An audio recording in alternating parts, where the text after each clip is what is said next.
and my inner voice was screaming, let's go, you're not losing this fight, you're not coming back home with a loss, no way, blah blah blah. It's my first fight in Australia. I do not want to go back to my friend in France and say I lost my fight.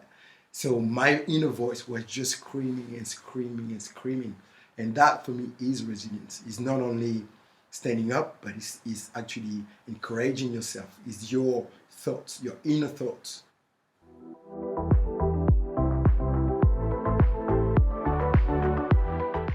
Hi everyone, and welcome to the podcast Fly with Mel.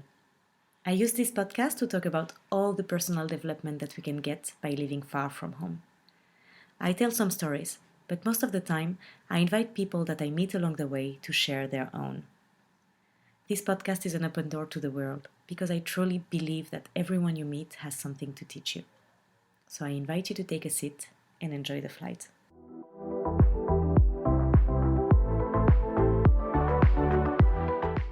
Hi everyone, and thank you for listening to the podcast. So in this new episode, I'm welcoming my friend Romero. Hi Romero. Hi Mel. Thank you for being here. I'm really happy and excited about the topic. You're a professional fighter, and that's how I've met you. And today we are going to talk about how to build resilience and train your mind to be stronger. So I like to start my podcast with a small icebreaker to get to know a bit more my guests. So this one is about 3 words that define you. Can you give me 3 words about you? I find it very complicated questions. Every time I come across a similar question, it's hard for me to actually answer them because as individuals, we're always changing, we're always evolving. So it's hard to put a word on a person when you change. So a word can be defining me today, but it may not be the same tomorrow. But when I think about it, there is actually 3 words that are consistent to my life. So first of all, I'm an athlete. So the first one is athlete. The second word would be maybe growth. And the third word would be resilience. And that's good because of the topic of today. Exactly. That's why I choose you to do this podcast. So thank you. So who are you? Where are you from? How long have you been in Australia for? Yeah, tell us. Great. So I'm going to take those 3 words to actually explain who I am. I was born in France. I actually started my journey as an athlete when I was 12 years old with basketball. And I was playing basketball like every day before school, at school as well, going to school with my ball. One funny story is one day my mom came back home at 3 a.m. in the morning and she found me on the basketball court. And I was probably 10 years old, which actually Wow. had a whooping at the end of this story, but I'm not gonna tell more about this. And then I started my journey with Muay Thai, with boxing, when I was probably 17, 18 years old. So in parallel to basketball, I was always doing martial arts. But when I was 18, I actually picked up Muay Thai as in a more serious way, and I started my journey with Muay Thai. And then I came to Australia, and I continued with that. In France, I had several titles, and in Australia as well. And I was practicing in a little bit more serious, and I went to Thailand and etc. As an athlete, I also did other activities like yoga.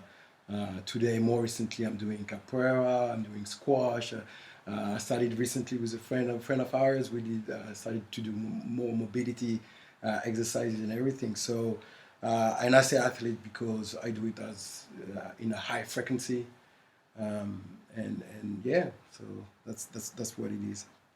Now, growth, because mentally and physically I've always been focused on growth as well in my practice of sports, but also in who I am, in my human side.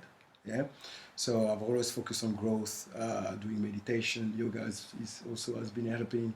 Meditation has been helping, and in every aspect of life, professional life as well. So I use my athlete side to actually come up with an idea, professional idea. And today I'm doing something in relation to that as well. It's called Active Corner. And that's all about growth. That's all about growth, helping people to grow, helping people to actually discover sports, discover themselves through sports. So it's all about growth. And then the last word was resilient. So that's the topic of today. And we're going to deep dive into this one. Exactly, we're going to expand it. So resilient is basically who I am. So I fall, I stand up again, and I start again. I fail sometime, never really fail. I don't really like this word because failure means a end to a process, and there is no end. We always learn and then we continue. So yeah, I fall and I stand up again. So it's been me. Wow, I feel like, wow. Okay, a lot of strength from at the beginning of this podcast. I'm very impressed by your background and the fact that you're a multidiscipline. I would say you're as you say, athletes, and I've been meeting a lot of athletes here in Australia since I'm here, and I can tell that exactly how you said it's high frequency of training, practice, but not only regarding sport, but also discipline in life and high frequency in like being consistent in what you do, whatever you do. Yeah. So I'm very, very interested by your fighter background regarding Thai boxing. Can you just tell us a bit more your story about Thai boxing? Thai boxing. So I started very young because when I was 6 years old, my dad was a karate teacher, among other things. And I started when I was 6 doing karate with my dad, and then with my brothers learning jiu-jitsu, learning Muay Thai. My older brother was a Muay Thai fighter.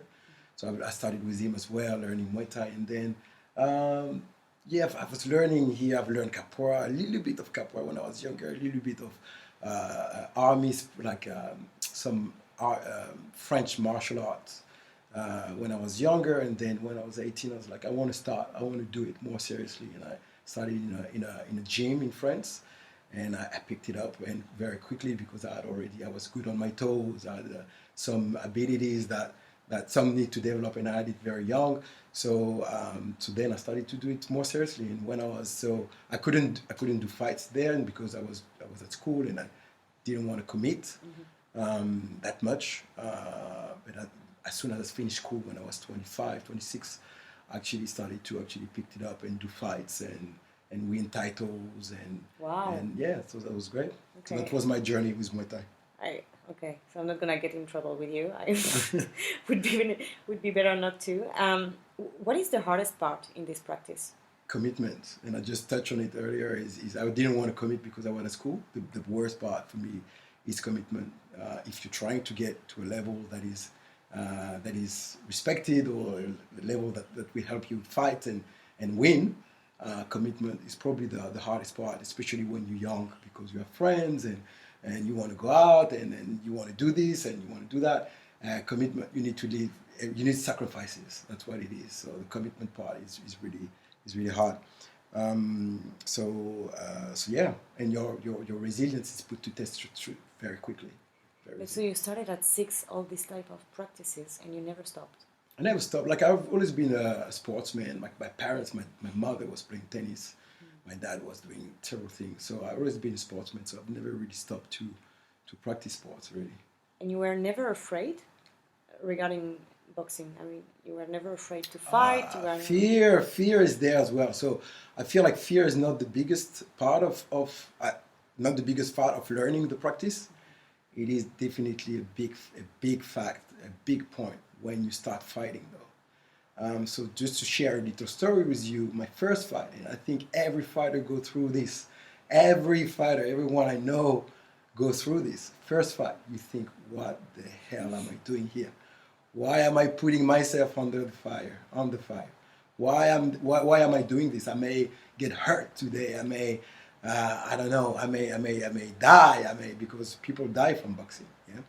So it is definitely a piece, an element there present for during fighting. When you train, then it depends on individuals. It depends on your personality. Never really felt fear when I was training. It's more the fight. Then you need to push through. You need to go through, and when you actually accomplish that first fight, it is an accomplishment. You actually feel that you've reached another level of yourself. And that's why I actually recommend everyone that I know that do boxing to do one fight in their life. Maybe until a certain age, when you're 40 years old, you probably don't want to do it anymore. But if you're 20, I always push them, do one fight. You're not going to hurt yourself. Do one fight. You may have a a black eye, but that's it, you know. And after that, you will feel like another person. Yeah, yeah, I totally get that. But a lot of people can see this as a negative and very violent practice. So, what do you say to these people? I think violent and negative is two different things. I think it is a violent sport. So the game of boxing, the game of Muay Thai is to touch without being touched, to punch without being punched, to kick without being kicked, and punch kick are strikes, and strikes are violent by definition. So it is a violent sport, like rugby can be violent, football can be violent, tennis can be violent. You receive a ball in the eye, that can be also violent in some ways. But it is sports before anything. So negative, no, because the goal is never really to injure someone. You never want to injure someone, and it depends on people as well. As a fighter, I never wanted to injure anyone. I want to win. So before anything, the challenge is with myself. So is I want to apply what I've learned. I want to apply all the discipline I've been working for. I want to perform greatly today. I want to do the best performance I can. And in that sense, it is actually a challenge with yourself, and there's nothing negative with that. It's actually quite positive. So it's a lot to do with how you talk to yourself, and a lot to do with your mindset as well. Yeah, and I guess, yeah, you build this kind of mindset through the fight and through the practice. Definitely through training and through fights, yeah. So, as a girl, personally, so I'm going to share my little story here, but as a girl, I've always wanted to be able to defend myself because, like you, like I come from France, from Paris. I don't want to say it's very unsafe, but still, as a girl or as a woman, you want to be able to just defend yourself in any type of situation. And that's why I started to do some boxing. I did some in France. I practiced also Nice. here. Yes. So I guess as a trainer, you see different people, you see different levels, everything. Do you think there is a big difference between women and men competing or just trying boxing? Or do you think this is a sport like equal for everyone? The only difference I would see is physical predispositions, and that's between genders. What I mean by that is, of course, men most of the time will be a little bit stronger. Apart from that, it's very down to individuals. It's not really related, and I think this is a sport for everyone. And the proof is the female landscape in boxing is expanding more and more. In Muay Thai in particular, there is more female doing Muay Thai. There is great champions today. We have some in France. There is some in Australia. This sport is for everyone because as an individual, you always want to learn. Some people want to improve their fitness. Some people want just to try something new. And I think this is everyone. Yeah. Okay. So when we fight in boxing, we fight against an enemy, right? And I guess it's the same in life when we fight against our negative thought, for example, and we want to try to train our mind to be better and stronger and, yeah, build some strength. That's the way I see resilience. But I would be happy to hear your definition of resilience and how do you apply this in your life? Sure. So resilience for me, it's actually the ability to come back after a difficult time. So you falling, you have to stand up again. And how much you stand up after falls, after fall. This is actually the level of resilience you're building right now. So that's resilience, and you're actually right. With boxing, it is actually required. You do fight against an enemy, but this enemy is most of the time this enemy is yourself, is your thoughts. The same way we are fighting against our thoughts in life. Same thing with boxing. Is while you're fighting, you may think, this is painful. I don't have the energy anymore to continue with this fight, which happened to me as well. And you need to continue and just go. So I have a little story in regards to that. Is my first fight in Australia. So I was fighting in Brisbane after 2 years of not fighting, not boxing. And I went to Brisbane and I fought this guy called Steve Minto. If he follows this podcast, that's gonna make him smile. Hi, Steve. And first exchange that we had on the ring, he just kicked me, just gave me a low kick inside the leg. And I just felt, oof, that was actually quite heavy. Never had such a kick before. And I was already thinking, well, I'm actually at my lowest weight. He's probably heavier than me, and this is going to be a tough fight. And after the first round, I was so tired. I was thinking how I'm going to continue with this fight. I had 2 more rounds to go. How am I going to continue? And what happened is I was listening to myself, and my inner voice was screaming, "Let's go! You're not losing this fight. You're not coming back home with a loss. No way! Blah blah blah." It's my first fight in Australia. I do not want to go back to my friend in France and say I lost my fight. So my inner voice was just screaming and screaming and screaming, and that for me is resilience. It's not only standing up, but it's actually encouraging yourself. It's your thoughts, your inner thoughts, your inner self picking you up and bringing you up on the canvas. But do you think it's part of your personality? Do you think this inner voice was already part of you, or do you think you gain this type of personality, I would say, through your training, through your discipline, through life? I think it's always been part of me. However, I think I developed it with sports in general. So as a kid, same thing. I have so many stories. As a kid, first fight, I was probably 6 years old. First fight with someone, he beat me up. I was a kid, and I couldn't fight. He was taller than me. He won the fight. I stood up. I was going and going and going and going until people had to separate us. So that is resilience, and that I'm not gonna drop the ball. I'm gonna keep going. So I think I've always been this way, but with time and with sports, I definitely developed it. And one way of developing it is training. Is when you train, is listen to how you talk to yourself. And life is the same thing. Is to be able to be resilient, you need to believe in what you do. You need to see the end goal. And for me, that's the most important. Is when you fall on the canvas, if you fight, you fall on the canvas, but you see the fight, and you think, I still have 3 more rounds to go, and I want to win. You see the end goal, and you see the win, and then you're gonna pick yourself up again and go. Great example of that has been lately. We had a amazing fight that went on TV. 2 guys, one called Fury, and the other one is called Wilder. So 2 great champions, and both of them showed so much resilience during the fight. Both of them were thrown on the canvas. Both of them were knocked down, and at the end, only one won, but they all stood up and continued to fight until the end. Till the end, and that's life. That's what we experience in life. Is we fall, we fail, but we go up, we go back up, and we go again. Think about how you talk to yourself, your inner voice. So listen to that, and I think that's a way, regardless of boxing or in general, it's when you fall, you need to see the end goal and say, and think, okay, where do I want to go? Then just pick yourself up and go again. Try again. Failure is part of the process. Falling is part of the process. As kids, we were learning to walk. We fall. We fell. Every baby fell.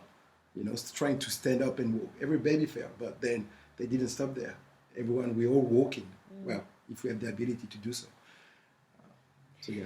Yeah. So it's accessible to anyone to build and to build the mind, to be stronger, to just mindset. And today we have many tools to help us build that resilience. You have meditation, you have hypnotherapy. I think you've done a podcast recently on that. So I encourage everyone to listen to that podcast as well, because I find it very interesting. And that another tool that can help you manage your thoughts. Yeah, any sport help you with that, because any sport has a side of meditation as well.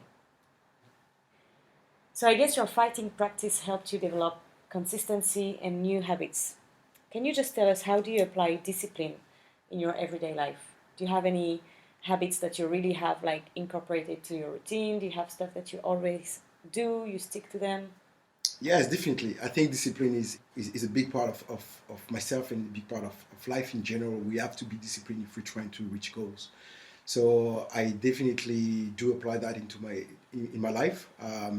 Now, if we, it depends on the topic as well. It's not going to always be the same thing. If we talk about my professional life, I put myself on the work. So if I'm tired today and I want to procrastinate, I just sit on my desk and I just repeat that daily until my energy pick up again. Sports is the same. Actually, I use sports in my professional life to be able to continue and not procrastinate. So sport is what I do with sport is I go to training basically, even if I don't feel like it. Wake up, I have to go training. I go to it, and once you go to training, you actually realize I feel good, and then after training, you're very happy about yourself. So it is the same thing with my professional life. Is I'm trying to push myself to sit down at my desk and do the things the days I don't feel like doing it. Yeah. So that's how I show discipline. Is just being here day in day out every day. And then sometimes yes, I don't have the same energy, but it's okay. I also accept. I think that's a big part. Is I also accept that some days are different. Some days you don't have the energy, and I also accept that I will be less productive certain day. Yeah. Do you have specific habits that you have in your routine? Like, for example, if I give you, for me, for example, it's waking up every day at 5 a.m.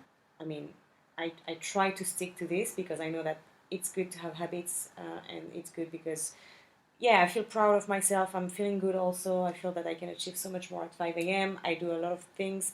I have like different things that I can do. It's never the same. Each day it's different, but at least every day I'm trying to wake up at 5 a.m. Even if the day before I was in bed very, very late, I try to stick to that. Do you have any kind of habits? Definitely, definitely, and I actually I will follow you on that. Is I do the same. I think four alarm in the morning. So one at 5, one at 6, one at 7, one at 8, and the last one at 9. So I have all those alarms. 5 normally I have to wake up and do some meditation. 6 I start exercising. 7 I do something else, reading. 8 I do something else. I can't remember now. But it's all written on my alarms. And then 9 I start working. Okay. So I do try to stick to those times. And sometimes, yes, I miss the 5 o'clock one. And then I do this from 6 o'clock. So I allow myself also flexibility. But I do have a routine. And I think a routine is actually crucial to discipline. It is, for me, it is, depend. Everyone is different. For me, it is crucial to my discipline. If I have a routine and I miss one point tomorrow, I feel that I missed it. So I will need to do it. So this and this can help us build our mindset also, just to have like, I don't know, like some kind of guidance or rules to achieve our goals. As you said just before, it's like when you have your purpose or your goal, you visualize it, and if you, yeah, you train your mind and you train yourself to every day stick to your little steps and little rules to just achieve what you have to achieve 100%. during the day to get to your final goal. Yeah, 100%. I guess that's how you build your 100%. I think the important part here is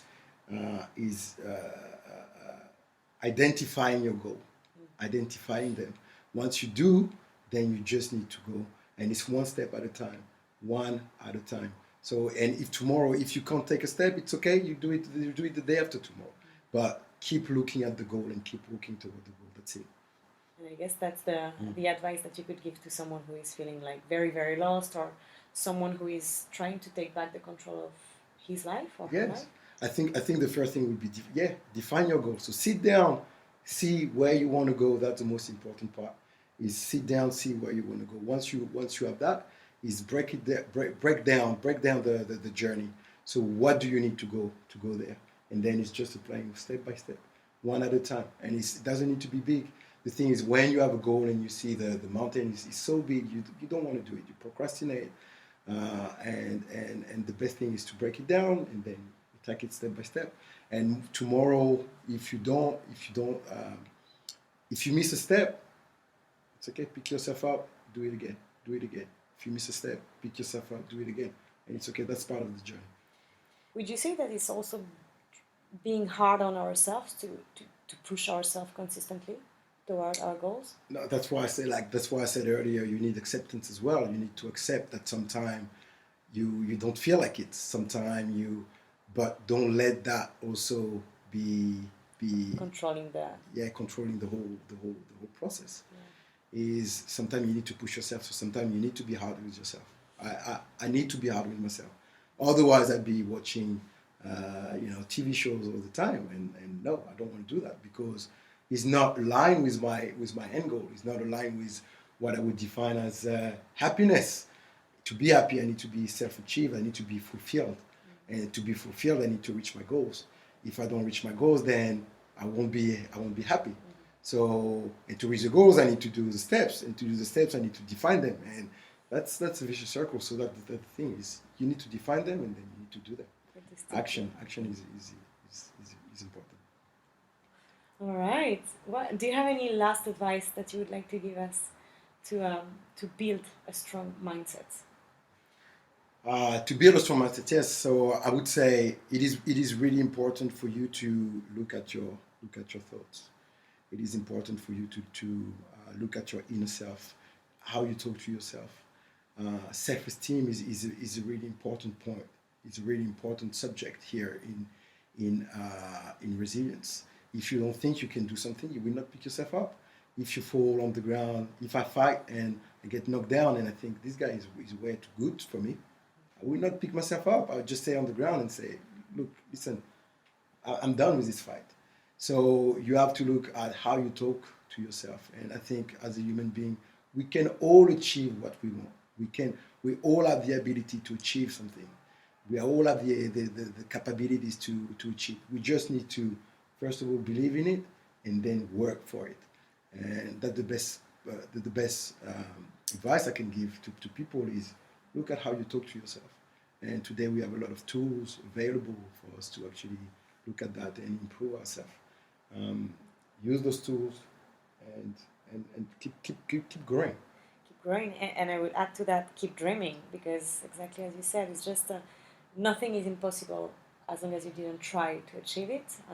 It's really important to dream, to believe in your dreams, and to think and believe that you can achieve whatever that makes you feel good and happy and alive. And we shouldn't compare ourselves to other. And for example, in fighting, we shouldn't tell ourselves, "Oh, I'm weak," or "I'm not as strong as this person. No. I can't do it."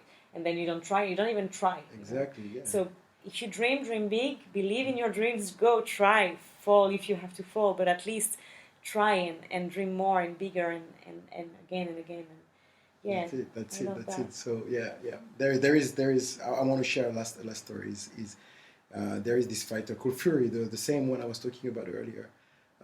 He was depressed, he was overweight, so he was a fighter before, and then he stopped his career, was depressed, was overweight, and Wilder, the guy he fought, said Fury can never come back, he would never come back to boxing. And Fury was like, okay, I take this as a challenge, because I know I can come back. So he started to dream and believe that he could come back. He did, and 6 years later, or 8 years, I can't remember, he won the fight against Wilder. And that's just the proof. Is just look at how you talk to yourself. And he was saying, listen, I will do it. That's how he was believing it. And that's it. It's how you talk to yourself, and also I think being able to not listen to everything that is said. Select what people say. Because you can believe in yourself, really believe in yourself, but if you have a lot of people around you who are telling you, no, you can't, sometimes you have to be strong enough to keep your dreams for you and keep believing in them. Definitely. And I know that you wanted to share a quote, so I'll let you. Yes, this quote is from Muhammad Ali, also known as Cassius Clay. So it's called the greatest of all time, and he was a great boxer. So he said, I hated every minute of training, but I said, don't quit. Suffer now and live the rest of your life as a champion. And I can easily draw the parallel with life today with that quote. Is sometimes you just need to pick yourself up. keep fighting, keep training, keep going, and then live your life as a happy person or successful person, depending on what your goal is. So yeah. I love that. Thank you for sharing that. It's yeah. And I feel like it's really you as well. After all of the things that you just said.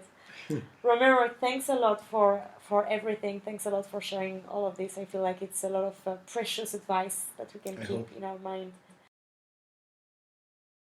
We find you if we want to train with you anywhere in Sydney? Great question. I think there's two ways you can find me and find my business exactly.